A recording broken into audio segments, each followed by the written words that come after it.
Steve Nadja. Bonjour Stéphane Juffa. Bonjour Steve et bonjour aux auditeurs et aux téléspectateurs. Merci d'avoir accepté notre invitation. Cet après-midi, vous êtes rédacteur en chef de la Metula News Agency, spécialiste des questions militaires.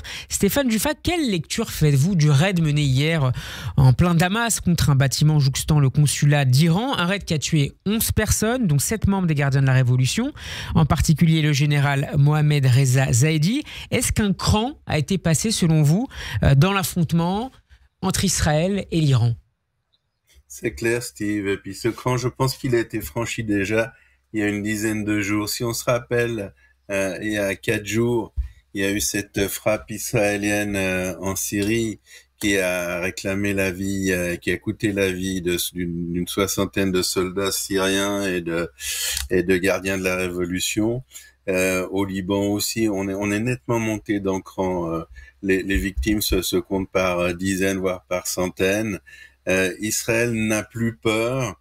Israël recherche peut-être même la confrontation, parce qu'il faut comprendre que notre vrai opposant, notre vrai ennemi, c'est l'Iran. L'Iran qui met tous les moyens qu'il a à disposition dans le développement de la bombe atomique.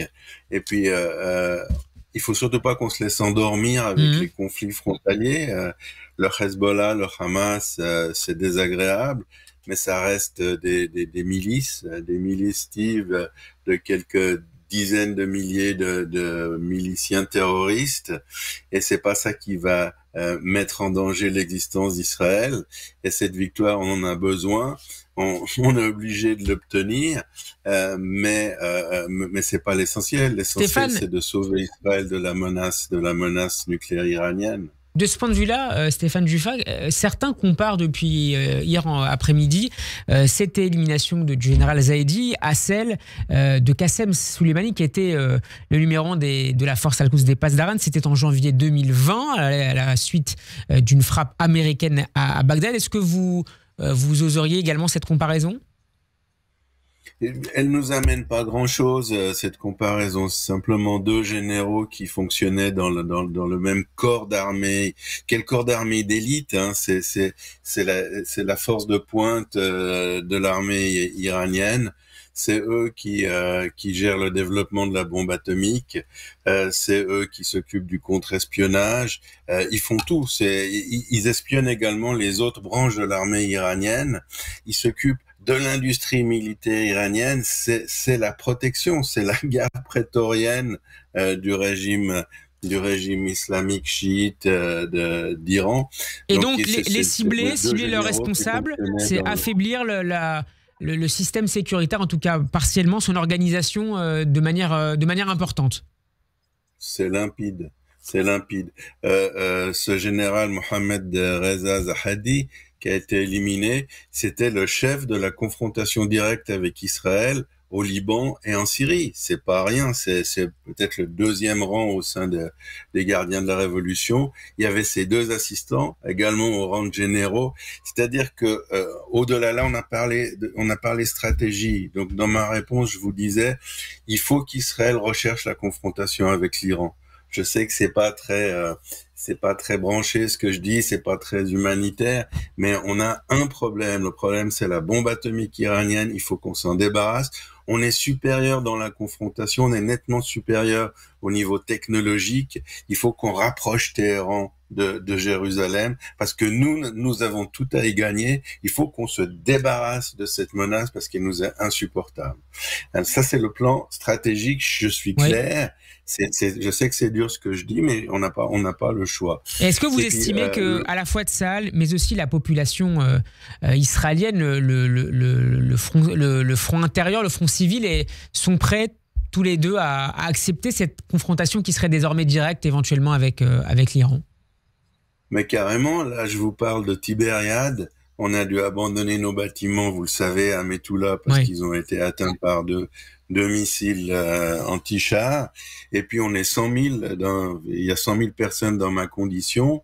On fait pas de bruit, on manifeste pas. On laisse même au gouvernement et surtout à Tsahal la possibilité d'arranger les choses, d'écraser cette menace qui pèse sur notre vie, qui nous empêche de retourner chez nous.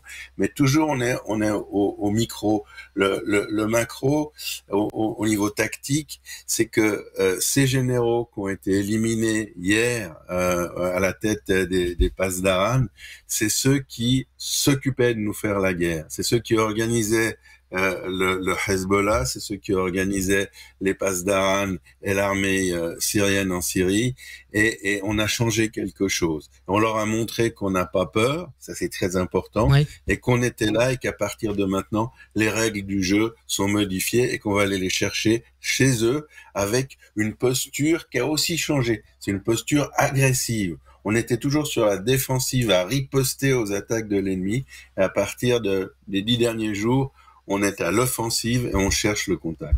Et dans la même continuité, j'allais dire, et de manière assez rare, Israël a quasiment revendiqué cette attaque. C'était tout à l'heure par la voix de son ministre de la Défense, Yoav Gallant. Quel message cherche à passer Israël à travers ces communications qui, évidemment, sont ensuite publiées dans les médias? On dit aux Iraniens, on est là. On leur dit aussi, vous n'avez pas les moyens, vous n'avez pas les armes nécessaires pour nous menacer, pour menacer notre intégrité. Je parle même pas de la survie d'Israël. Ils sont très très loin, ils sont à 3 générations au niveau du développement des armes. On leur dit, on sait que vous essayez d'endormir la planète entière avec votre projet de bombe atomique. Les Européens, les Américains, nous on marche pas. Nous on marche pas. On n'a pas peur de vous, on va venir vous chercher, et même si on doit venir vous chercher tout seul. Pourquoi? Parce que l'opération d'hier, on l'a conçue tout seul. On a avisé les Américains au dernier moment, alors que les chasseurs bombardiers du Khel Avir, l'aviation israélienne, étaient déjà dans le ciel, étaient à 2-3 minutes de l'intervention. Donc on montre également à nos alliés qu'on est capable d'intervenir seul et que nous ne laisserons pas les Iraniens atteindre la bombe atomique. Ça, c'est un message qui est très, très important. Et l'humanitaire qui occupe une place énorme, exagérée. On est pour l'humanitaire. On est désolé de ces 5 coopérants ou 7 coopérants qui ont été tués. Ils méritaient pas la mort. Ils sont venus pour aider une population en détresse. On est humanitaire. On est humain avant même d'être humanitaire. Donc c'est important pour nous. Mais ça ne doit pas remplacer le volet stratégique. Parce que l'humanitaire n'a jamais sauvé personne. L'humanitaire a sauvé des gens quand l'orientation stratégique était juste. Et jusqu'à maintenant, elle ne l'était pas. On a perdu beaucoup de temps dans ces 6 derniers mois, Steve. Stéphane Dufay, je voudrais qu'on revienne à la posture américaine dans cette crise. Vous évoquiez tout à l'heure le message qui a été envoyé, selon les Américains, une demi-heure avant l'attaque par les Israéliens. Un message... Non. 3 minutes. 3 minutes. Vous faites bien de me corriger. Une mise en garde a été envoyée directement par l'Iran aux États-Unis avec une réponse donc américaine. Est-ce que vous estimez que les Américains pourraient accroître à l'avenir leur pression sur Israël pour éviter qu'une escalade encore plus grande s'ouvre au Moyen-Orient avec des conséquences militaires, stratégiques mais aussi économiques dans la région à quelques mois maintenant de la campagne de la présidentielle américaine? Ils sont pas tout à fait compréhensibles, les Américains. C'est-à-dire que à nous forcer de pas intervenir à Rafah, qu'est-ce qu'ils cherchent? Ils cherchent la victoire du Hamas. Si on n'intervient pas à Hamas, le Hamas va sortir de cette guerre intacte. Est-ce que c'est dans l'intérêt des États-Unis? Est-ce que c'est dans l'intérêt de l'Europe? Moi, je le vois pas. Conserver une force daéchiste aux portes de Jérusalem au Moyen-Orient, ça, je comprends pas. Mais ce qu'il faut dire également, Steve, c'est que quand on est la première puissance mondiale, on n'a pas besoin d'être forcément logique. Il y a un président, Joe Biden, qui doit gagner les élections au mois de novembre. Il sait que les États-Unis, aux États-Unis, les Américains n'aiment pas les guerres. Ils ont toujours détesté les guerres. Et ils ont surtout peur de devoir envoyer ce qu'ils appellent les boys, intervenir loin de l'Amérique. Ils veulent s'occuper des États-Unis. La politique internationale, la guerre à l'étranger, ça les intéresse pas beaucoup. Ils ont chaque fois perdu des centaines de milliers de combattants. Ils ne veulent pas. Les présidents ou les candidats qui parlent d'une éventualité d'intervention militaire, ils perdent des voix. Ceux qui parlent de paix gagnent des voix.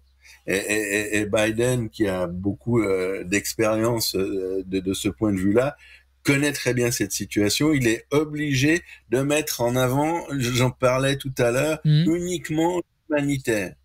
Mais est-ce qu'Israël peut, pour terminer, Stéphane Juffa, est-ce qu'Israël peut envisager cette ouverture d'un nouveau front avec le Hezbollah, mais peut-être plus largement avec l'Iran, sans l'appui massif des États-Unis sur le plan militaire et certainement également diplomatique?